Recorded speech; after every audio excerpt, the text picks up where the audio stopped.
Wat Kudidao is an ancient temple established during the Ayutthaya period. The legend of Wat Kudidao goes beyond its antiquity, encompassing mysterious stories about hidden treasures and the guardian spirits of wealth. It all began with Prince Firafong Prince Pira, who received an ancient palm leaf manuscript from a monk. Within that manuscript, there was a treasure map. After His Royal Highness Prince Pira received this ancient manuscript, he studied it in detail with the help of experts skilled in ancient Thai scripts. He discovered that beneath the ground in front of the abandoned church at Wat Kudidao lies the buried treasure of King U Thong, which was created to house priceless treasures as a memorial to his most beloved queen. Therefore, there is no doubt about the immense value of this treasure. Prince Pira then decided to begin the excavation for this precious treasure at the site of the abandoned church at Wat Kudidao before any other location. Prior to commencing the excavation, Prince Pira acted in accordance with the law, seeking permission from the Fine Arts Department to search for ancient treasures. An important agreement was made stating that if ancient treasures were found, 90% would be given to the state, with the remaining 10% belonging to him. After the Fine Arts Department agreed to the proposal, he immediately proceeded to the next step by ordering the most advanced underground mineral detection equipment available at that time, the mine detector. This device could accurately identify what minerals lay 20 meters underground, such as silver, gold, and other metallic objects kept, as well as the quantity present, indicated by various sound levels, a faint sound for small amounts and a loud sound for large amounts. Once everything was prepared, Prince Pira and his treasure-seeking team, which included Mom Sali, his wife, Harrison, and another half-breed friend, along with 15 laborers, traveled to Wat Kudidao in Phra Nakhon Si Ayutthaya in mid-December 1960 to begin their search for treasure. Before starting the excavation, an expert advised the prince to perform a ritual to honor and appease the spirits guarding the treasure. But he did not believe in such spirits and thus paid no attention to this suggestion. The treasure hunting team set up a temporary camp at the abandoned Wat Kudidao. Mr. Harrison and the half-breed friend stayed at the camp to supervise the workers and prevent any theft or clandestine digging, while Prince Pira and Mom Sali returned each evening using their personal vehicle. On the first day of the excavation, the team used the mine detector to scan around the church area and found that this modern device clearly indicated that a large quantity of gold was buried in front of the church. Excavation began immediately with enthusiasm as the 15 workers, equipped with shovels and spades, dug into the ground. However, after digging down about 6 to 7 feet, instead of discovering jars filled with gold or precious jewelry, they instead found numerous beautiful ancient tiles intricately layered on top of each other. They had to remove these worthless tiles, which wasted a lot of time. It was only in the evening that they decided to stop for the day. That night, His Royal Highness Prince Pira and his wife returned to Bangkok in their personal vehicle, residing at 32 Sufang Alley, Sukhumvit, Phra, Bangkok. Prince Pira recounted, "When we returned late that night at around midnight, there was a sound resembling someone digging in the ground, making a thud-thud-thud noise.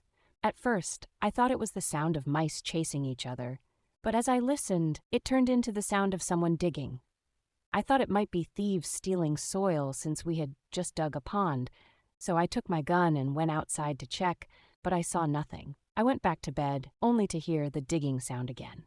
Curious about what it could be, Prince Pira took his gun and went out again, following the sound around the house. The strange noise persisted, sometimes coming from one spot, then another, moving continuously. If it were anyone else, they would have been terrified, but Prince Pira did not believe in ghosts, so he followed the strange sound without fear. When he could not find the source of the sound, he returned to bed, and the digging noise continued to echo above his head until dawn.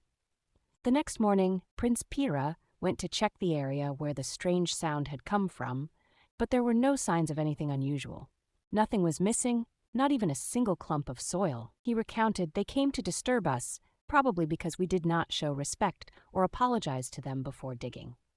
At that time, I did not believe in spirits and therefore did not perform any rituals, even though people had warned that I should."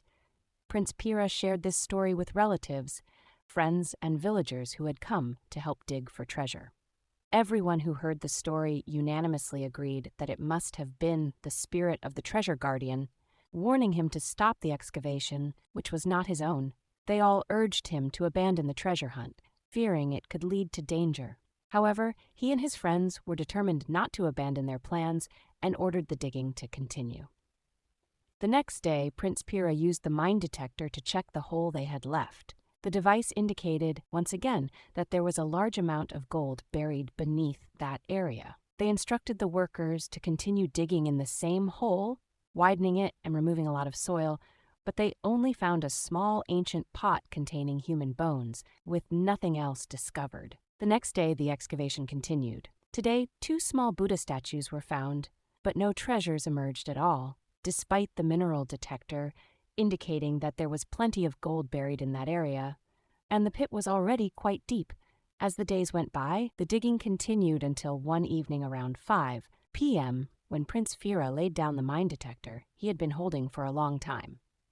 Looking up, he saw a tall, muscular man dressed like an ancient Thai warrior walking out from behind the temple. The man was headless, wearing tight-fitting blue pants and a long-sleeved shirt. Prince Fira exclaimed, "It's a ghost!" He said this because the man had no head. He then asked his wife and both friends if they saw anything, to which Mam Salih and his friend replied that they saw nothing. Prince Fira continued, "I saw it and was not scared. My curiosity drove me to chase after the ghost until I reached a bush about 100 meters away from the temple. What I thought was a small bush turned out to be a large tree, but it was situated in a low area, making it appear small from a distance." Prince Fira narrated his sighting of the ghost to the villagers and asked them who it was. The villagers replied that it was Grandpa Sam guarding the treasure, and his appearance indicated that those who saw Grandpa Sam were getting closer to the treasure. This meant that Prince Fira was digging closer to the treasure all the time. Although the villagers said that Grandpa Sam was a spirit or ghost guarding the treasure, Prince Fira did not believe them. His foreign friend, Harrison, learned about the details of Prince Fira seeing the headless ghost walking out from behind the temple. He then revealed that he too had seen a headless man coming out from behind the temple, vanishing into the bush, just like the prince. Instead of pausing to reconsider and reflect on the mistake he was making by violating the property of those who had passed away, who still had their spirits guarding their possessions, Prince Fira continued his pursuit. The prince believed that the belongings of those who had passed away belonged to no one, and thus whoever discovered them had the right to possess them. His thoughts were shaped by his disbelief in the existence of ghosts or spirits.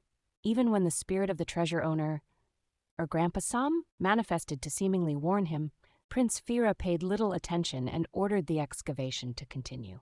The next day, he and his team used a mine detector to check the bottom of the pit again. The signals were strong, suggesting that they were close to finding a vast amount of gold. Just a moment later, something strange occurred. The workers were digging vigorously when they heard a loud rumbling noise from beneath the ground, as if something large was moving below. The sound lasted a moment before it ceased, causing the workers to panic and leap from the pit in fear of their lives. Once things calmed down, Prince Fira and his friends brought modern tools to check the bottom of the pit again, only to be surprised a second time.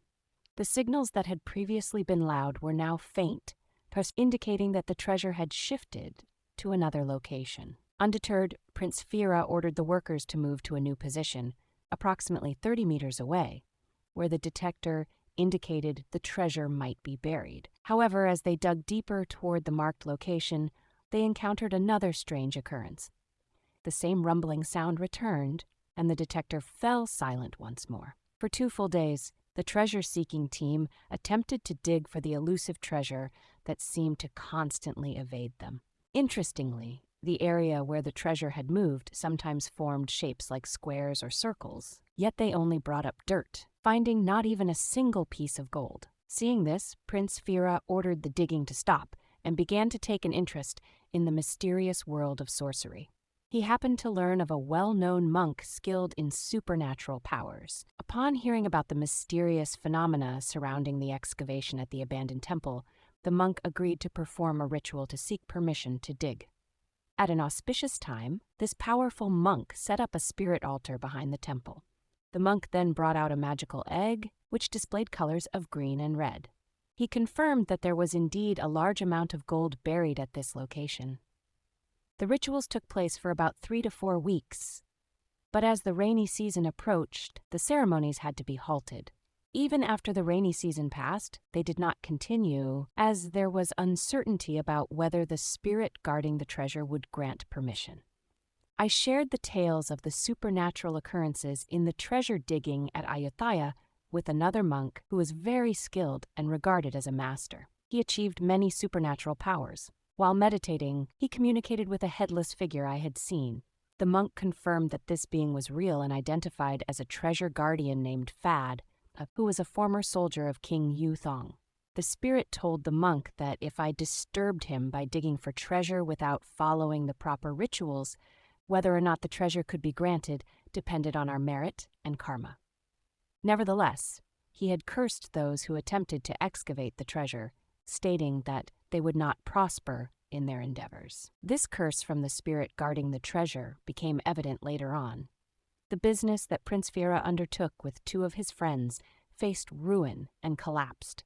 Subsequently, Harrison died prematurely, and his half-blood friend disappeared without a trace, leaving uncertainty about his fate. Some individuals must face their fate, while others encounter failures in business. Even Prince Pira himself had to go abroad and tragically passed away in England. If you visit Wat Kudidao, you will find the shrine of Fusom, the guardian of wealth, which is revered and serves as a reminder of the existence of protectors of the nation's treasures. It reminds us that the treasures belonging to the land are inherently the property of the nation and cannot belong to anyone else.